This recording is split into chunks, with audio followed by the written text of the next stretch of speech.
What if I told you that a notorious crime boss was also a beloved figure in his community? A paradox indeed. This is the story of Ellsworth Raymond Bumpy Johnson, a man whose life was as bumpy as his nickname suggests. Born on the last day of October in 1905 in Charleston, South Carolina, Johnson's story begins quite ordinarily. However, it was his move to Harlem, New York City that would set the stage for his extraordinary life. In Harlem, Johnson found himself drawn to the underbelly of the city's vibrant life. Working alongside the numbers queen, Madame Stephanie St. Clair, he quickly gained notoriety.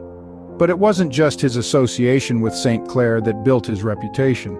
Johnson was a man of action, unafraid to engage in violent conflict with mob boss Dutch Schultz, a battle that further solidified his place in the annals of crime history.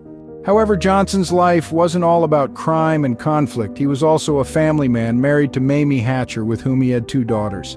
Interestingly, despite his notorious reputation, Johnson was also a respected and even beloved figure in his community. This complex duality is a significant part of his legacy. Of course, a life of crime often leads to time behind bars. Johnson was no exception. He was sentenced to prison multiple times, including a 15-year term for a drug conspiracy conviction. Yet each time he emerged with his reputation not only intact, but in some cases even enhanced. Johnson's life came to an abrupt end on July 7, 1968, when he suffered a heart attack at Wells Restaurant in Harlem.